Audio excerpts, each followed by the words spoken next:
مفتی ابو محمد صاحب، جس طرح بڑی خوبصورتی سے فتح مکہ کا ذکر کیا علامہ صاحب نے، ہم اس سے پہلے بھی اس کے بعد بھی دیکھتے ہیں کہ اس طرح کے مناظر نہیں کسی فتح کرنے والے نے دکھائے ہوں، کہ جنگ عظیم آپ دیکھ لیں، آج بھی کہتے ہیں ورلڈ وار 1 ورلڈ وار 2، کروڑوں لوگ مر گئے، اور جو کوئی فتح کرتا تھا وہ تو نسلیں ختم کر دیتا تھا. تو یہاں سے تو طے ہو گیا کہ یہ ہے اسلام، یہ ہے سلامتی.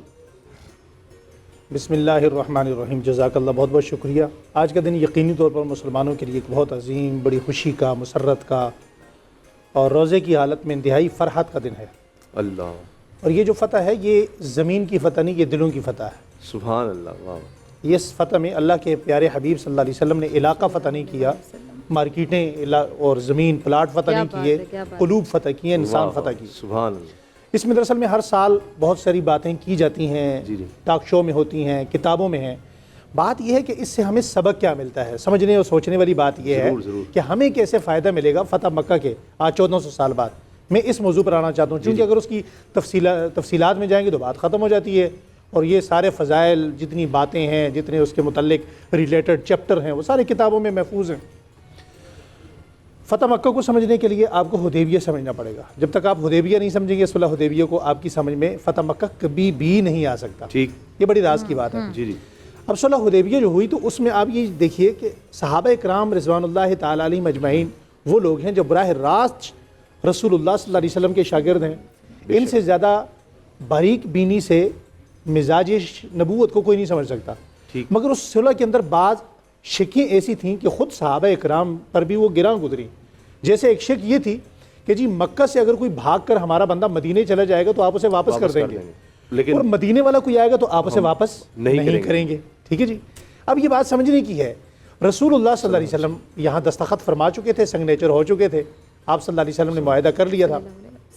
اب حضور نے اس کے بعد ایک بات کیا سمجھائی، فرمایا اس میں سورہ توبہ کے اندر جا کر 28ویں 29ویں آیت میں اللہ نے اس کا ذکر بھی کیا، سورہ فتح میں بھی ذکر ہے کہ اللہ جل شانہ اس کی برکتیں تمہیں بہت جلد دکھانے والا ہے. انا فتحنا لک فتحا مبینا جو کہا نا، یہ بھی مکہ فتح نہیں ہوا، پہلے یہ وحی اتر چکی تھی، یہ آیتیں پہلے اتر چکی تھیں کہ اللہ آپ کو بہت بڑی فتح دینے والا ہے. اللہ کی اور اس کے رسول کی حکمتوں میں ہاتھ نہیں مارنا چاہیے. اب صحابہ کرام کو بھی یہاں یہ بات سمجھ نہیں آئی. حضرت ابو جندل زنجیروں میں جکڑے ہوئے وہاں سے واپس آتے ہیں، اور واپس ان کو جب واپس بھیج دیا جاتا ہے، ایک بندہ بھاگ کر آتا ہے اور پھر اسی اذیت میں سے دوبارہ بھیجا جائے. اب ظاہری طور پر یہ شک کسی کی سمجھ میں نہیں آئے گی، لیکن یہاں اللہ اور اس کا رسول بہتر جانتے ہیں. اللہ کے رسول نے کہا ابو جندل میں فیصلہ کر چکا ہوں، تمہیں واپس جانا ہوگا. اب واپس جانے کی حکمت صحابہ کرام کو سمجھ نہیں آئی، لیکن واپس جانے کی حکمت کیا تھی کہ ابو جندل جب گئے تو ابو جندل نے جا کر وہاں کیا کیا، جس بندے کو پیرے پہ رکھا وہ ایک رات میں مسلمان ہوا. اللہ. اب یہ دونوں کو قید کر دیا، ابو جندل کے ساتھ دوسرا قیدی بھی ہو گیا. اب جو 2 بندے دن کو رکھے تو وہ شام تک مسلمان ہو گئے. اللہ. گویا 16 دنوں کے اندر حضرت ابو جندل نے 31 بندے مسلمان کیے. سبحان اللہ. ابو جندل کو رہا کرنے پہ وہ لوگ مجبور ہوئے.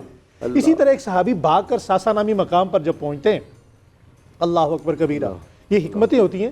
کہتے ہیں کہ شریعت کی حکمتوں میں آپ کو ہاتھ نہیں مارنا چاہیے، قبول کرنا چاہیے. آپ کو یوں تو پتہ چلتا ہے وضو ٹوٹتا کیسے، ہوتا کیسے ہے، لیکن یہ الگ الگ طریقے ہیں دونوں کے. لیکن اس میں یہ سمجھ نہیں آتی بندے کو کہ جی اس میں حکمت کیا ہوگی. ہم قبول کرنے کے ذمہ دار ہیں، ہمیں شریعت قبول کرنی ہے، ہماری سمجھ میں آئے یا نہ آئے. ہماری سمجھ بہت چھوٹی ہے، اللہ بہت بڑے، اللہ کے رسول کی حکمتیں بہت بڑی ہیں. اب اس صحابی کو جب چھوڑا گیا تو حضور نے مدینے سے فرمایا آپ کو واپس جانا پڑے گا.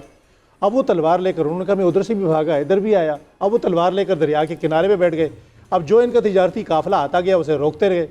کچھ دنوں بعد مکہ والے یہ کہنے پر مجبور ہو گئے جی اب تو ہماری تجارت رکنے لگی ہے. یہ جو شک ہے نا کہ مدینے سے جو جائے گا اسے آپ واپس کریں گے، اس کو ہم کینسل کرتے ہیں. ٹھیک ہے، جو جائے اس میں وہ پہلی حکمت سمجھ آئی. میں جو سمجھانا چاہتا ہوں قوم کو، شریعت اسلامیہ کی، قرآن کی حکمت کی، سنت رسول کی کوئی بات ہمیں سمجھ آئے یا نہ آئے، اسے ہم ایکسیپٹ کرنے کے، اس پر عمل کرنے کے آپ اور میں پابند ہیں، اس میں ہاتھ مارنے کے پابند نہیں. نمبر 2، نبی کریم صلی اللہ علیہ وسلم جب یہاں سے آگے جاتے ہیں، مکہ فتح کرتے ہیں، تو دیکھیں معاف کرنے میں یا صلح کرنے میں عام بندہ معاف کر دے، کوئی ایسی بات نہیں ہوتی ہے، چھمبے کی بات نہیں ہے.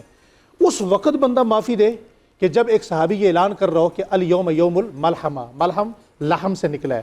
لحم کہتے ہیں گوشت اتارنے کو، بوٹیاں توڑنے کو، بوٹیاں اتارنے کو.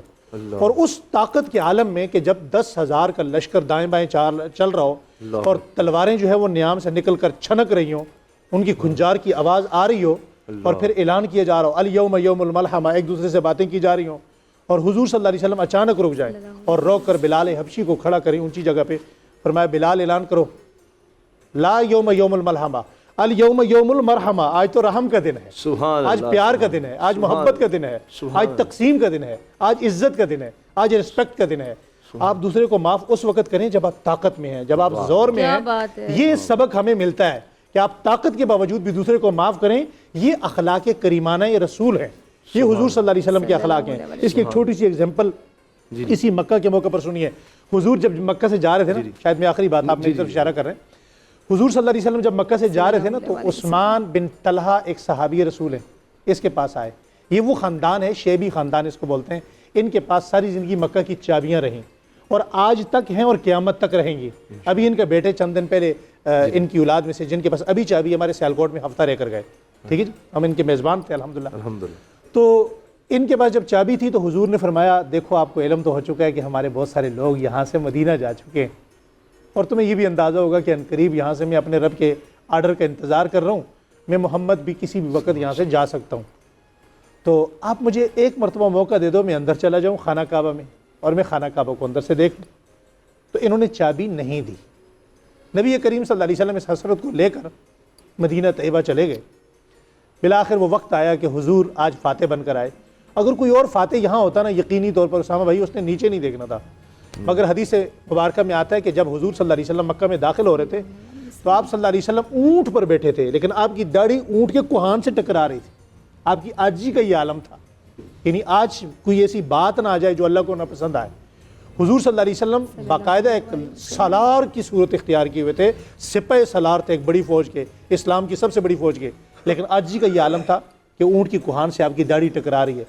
اور آپ صلی اللہ علیہ وسلم جب خانہ کعبہ میں داخل ہوئے، اللہ اکبر، تو چاروں طرف صحابہ کرام چونکہ مدینہ سے آئے ہوئے پیدل سفر ہے اور طواف بھی کر رہے ہیں تو تھکے ہوئے ہیں، تو اللہ جل شانہ نے بذریعہ جبرائیل آرڈر دے کر کہا ان صحابہ سے کہیں ذرا آج گردن اٹھا کے چلیں، یہ جو آپ احرام تھوڑا سا کھول کے چلتے ہیں یہ اس موقع کی سنت ہے، گربان ذرا کھول کے چلیں، ذرا ان کو دکھا کے چلیں کہ تم نے نکالا تھا اور رب اس حالت میں بھی داخل کرنا جانتا ہے۔ تو بعد میں کر رہا تھا حضرت عثمان بن طلحہ کی، تو انہوں نے جب چابی نہیں دی تھی نا، تو آج جب حضور آئے نا تو یہ سامنے کھڑے تھے، حضور نے فرمایا عثمان چابی دے دو۔ اچھا یہ چابی لائے، اور چابی دیتے وقت ان کے جو مناظر تھے وہ یہ تھے کہ اب چابی محمد مصطفیٰ کے پاس گئی، اب قیامت تک ہمیں چابی نہیں ملے گی، اب ہم اس نعمت سے محروم ہو گئے۔ حضور گئے اندر 2 رکعت نماز نفل پڑھے، باہر آئے اور باہر آ کر کہا آج یہ چابی میں اسے دوں گا جو سب سے زیادہ اس کا مستحق ہوگا۔ سوچئے کسے دی ہوگی؟ اسی عثمان بن طلحہ کا ہاتھ پکڑا اور آگے کیا، فرمایا عثمان بن طلحہ اس کا مستحق ہے، یہ چابی میں اسی کو دوں گا اور قیامت تک یہ چابی اسی کے ہاتھ میں رہے گی۔ اخلاق رسول اسے کہتے ہیں اسامہ بھائی، دوسرا آپ کو محروم کرے آپ اسے عطا کریں، دوسرا آپ کے ساتھ ظلم کرے آپ اسے عنایت کریں، دوسرا آپ کو ٹھکرائے آپ اس کو گلے لگائیں، یہ اخلاق ہیں۔ اگر ہم اپنے اخلاق ٹھیک کرنا چاہتے ہیں تو فتح مکہ پڑھ لیں، ہم خود ٹھیک ہونا چاہتے ہیں فتح مکہ پڑھ لیں، ہم اپنے غصے پہ کنٹرول کرنا چاہتے ہیں۔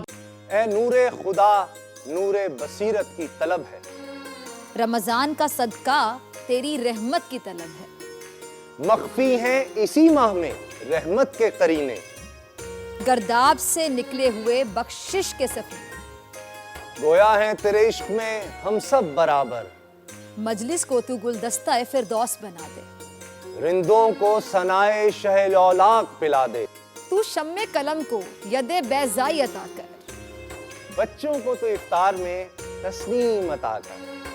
رمضان مبارک کی خصوصی نشریات رمضان میں بول، صرف بول انٹرٹینمنٹ پر۔ رمضان میں بول